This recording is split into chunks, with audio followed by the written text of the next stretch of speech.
Et évidemment la présence d'accueillir et faire également un tonnerre d'applaudissements à Claude Bartolone, président du conseil général de la Seine-Saint-Denis, député.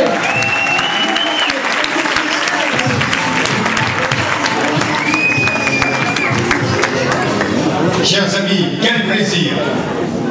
L'on rentre dans cette salle et on sent déjà le changement. On met les pieds dans cette salle et l'on voit qu'Élise Bocherel sera la conseillère générale de Saint-Ouen le 27. On rentre dans cette salle et on se rend compte qu'ici, dans la salle Barbara, nous ne nous sommes jamais trompés. Lorsque l'on a fait, et j'ai eu l'occasion déjà de le dire ici même, de Bruno Leroux, notre député, on ne s'est pas trompé.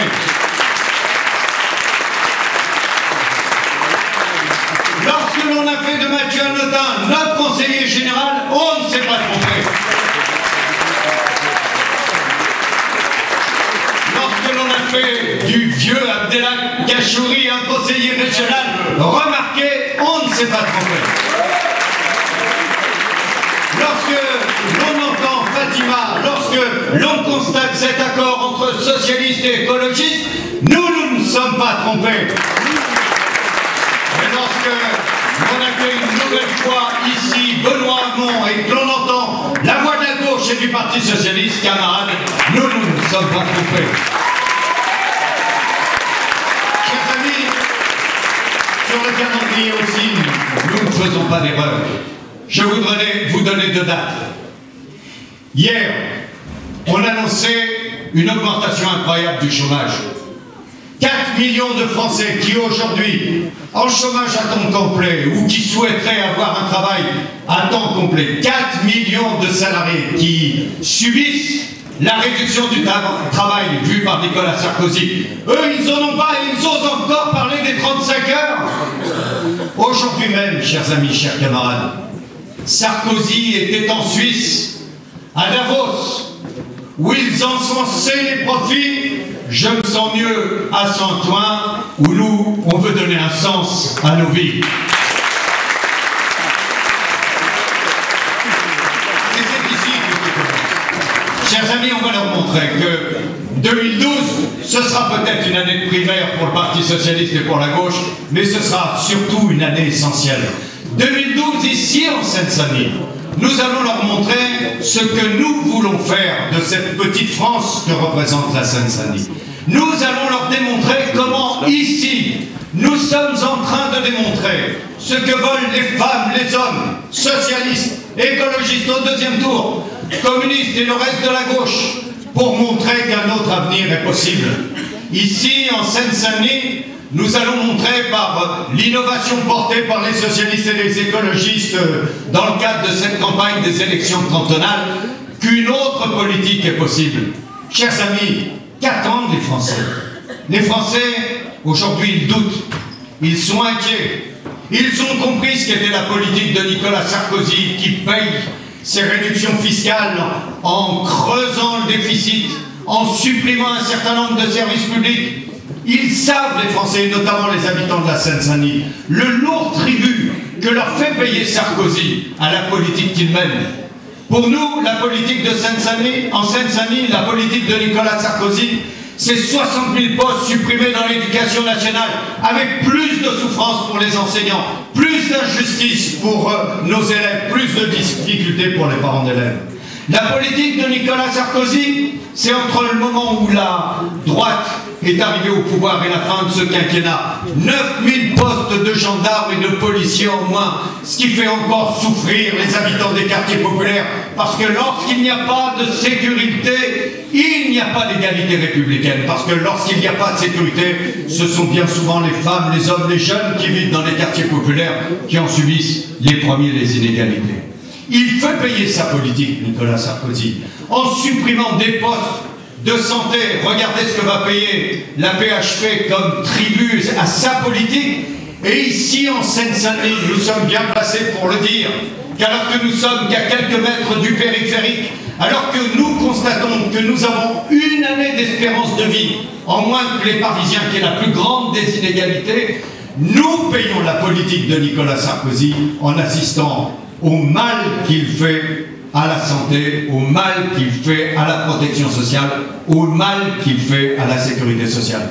Et chers amis, dans le cadre de ces élections cantonales, nous allons montrer que nous sommes en train de faire le tour de chauffe de la politique qui doit amener socialistes, écologistes et la gauche à gagner au moment des élections présidentielles et au moment des élections législatives. Et vous l'avez dit, les uns et les autres, avec beaucoup de talent, et je salue Rémi pour les mots qu'il a eu l'occasion de le dire, non seulement nous avons mis les choses à nouveau dans le bon sens dans ce département, mais nous allons continuer. Nous avons mis les choses dans le bon sens. Parce que lorsque nous sommes arrivés, lorsqu'il y a eu ce changement de la majorité dans la majorité, nous avons pu montrer en Seine-Saint-Denis aussi ce qui étaient les conséquences du capitalisme financier. Quand d'un seul coup, l'on constate que dans ce département, on a pris des emprunts basés sur le yen, le dollar, le franc suisse, quand on se rend compte que des décisions d'élus ont amené les finances de ce département à être soumis au bon vouloir ou au hoquet du capitalisme financier, nous sommes bien placés pour démontrer ce que peuvent être les dérives de la finance, du tout finance, qui viennent demander un lourd tribut aux habitants de la Seine-Saint-Denis pour payer des intérêts supplémentaires aux banques. Ici, en Seine-Saint-Denis, nous avons voulu, depuis 3 ans, remettre les choses dans le bon ordre. Comment pouvions-nous continuer à constater qu'alors que, lorsque l'on dit que l'enfant paraît, le cercle de famille s'agrandit et le sourire se fait autour de lui, comment pouvions-nous continuer à constater qu'après les quelques premiers moments de bonheur, pour les femmes, pour les mères, pour les pères, c'était bien souvent des moments d'angoisse qui suivaient la naissance.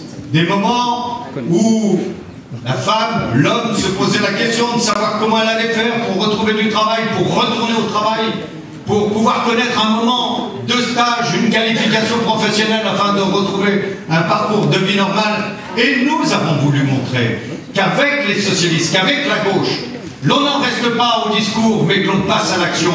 Nous avions dit que nous allions créer 3500 places de crèches supplémentaires. Nous ne les avons pas fait, ces 3500 places de crèche. À la fin de l'année, c'est 3800 places supplémentaires que nous aurons créées. Nous avons dit que plusieurs fois, c'était une priorité pour le département.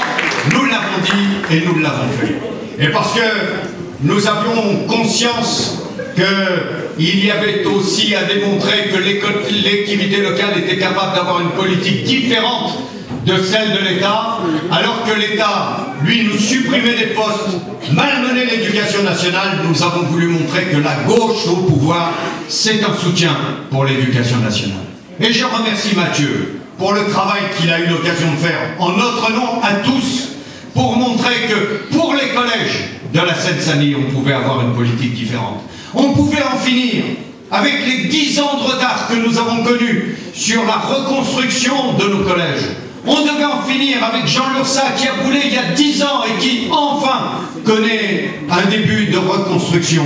On devait en finir avec ces listes de promesses faites à Saint-Ouen, à toutes les villes du département, Saint-Denis, Tremblay, Clichy, y compris des quartiers extrêmement difficiles, où on promet des collèges qui ne viennent jamais. Nous avons pris nos responsabilités. Et là, vous voyez, il peut y avoir des différences au sein de la gauche. Et là aussi, il faut mettre les électeurs devant leurs responsabilités. Nous avons constaté que dans les années qui viennent, nous allons accueillir 4000 collégiens supplémentaires dans ce département, comme a eu l'occasion de le dire Élise, avec tant de talent, dans ce département le plus jeune et le plus pauvre de France hexagonale. Nous avons décidé de dire, ces jeunes, ils ne vont pas arriver pour qu'on puisse leur dire, on ne vous attendait pas. Vous êtes trop nombreux. Les habitants de la Seine-Saint-Denis ont trop d'enfants. Il n'y a pas d'établissement scolaire. Nous avons dit, on va les construire. On va les reconstruire, les construire, ces établissements scolaires. Et quand je vois un certain nombre d'élus communistes, pour ne pas cacher la vérité, qui se sont opposés à ce plan de reconstruction de nos collèges, en ayant peur que l'on privatise la construction des collèges, moi je vous le dis, lorsqu'ils nous disent « vous allez privatiser l'éducation nationale », la seule manière que je connais de privatiser l'éducation nationale, c'est de ne pas construire les établissements dont nous avons besoin et d'envoyer d'une manière obligatoire je vous dis, ça aussi c'est une différence entre la droite et la gauche. Nous voulons agir pour construire de beaux établissements modernes, numérisés, pour qu'un des éléments essentiels des valeurs du Parti socialiste et de la gauche soit réalisé. Nous voulons que tous les enfants de la République, quel que soit leur milieu social, quelle que soit leur couleur, soient scolarisés dans l'école laïque de la République. Chers amis, nous sommes intervenus sur l'école, mais nous sommes intervenus aussi alors que, pour nous, ce n'est pas une compétence obligatoire sur la question du logement. Comment pouvons-nous être élus de la région Île-de-France et de la Seine-Saint-Denis et de ne pas constater ce terrible fléau que constitue le manque de logement? Ah, vous allez voir, dans quelques jours, le président de la République et le gouvernement vont recevoir le 16e rapport de l'abbé Pierre. Et vous allez voir les larmes de crocodile auxquelles nous allons avoir droit. Mon Dieu, c'est terrible. Jamais il y a autant eu dans le pays de SDF. Mon Dieu, c'est terrible. Tous ces habitants qui manquent de logement. Mon Dieu, c'est terrible. Ce 1,5 million de personnes qui attendent un logement social. Mon Dieu, c'est terrible. Ces 60 000 personnes qui sont inscrites en tant que demandeurs de logement en Seine-Saint-Denis. Mais une fois les pleurs, une fois le souvenir de l'abbé Pierre évoqué, ce sera de nouveau une politique qui réduit les crédits en ce qui concerne le logement social, qui malmène le logement social, qui défigure même le logement social, où un certain nombre d'élus dans ce département, comme le maire du Vinci, veulent faire croire qu'ils s'opposent au logement social parce qu'ils ne veulent pas de tours et de bars, alors qu'en vérité, plus personne ne construit de tours et de bars. Ce qu'ils ne veulent pas, c'est des pauvres. Ce qu'ils ne veulent pas, c'est des immigrés. Ce qu'ils ne veulent pas, c'est leurs enfants.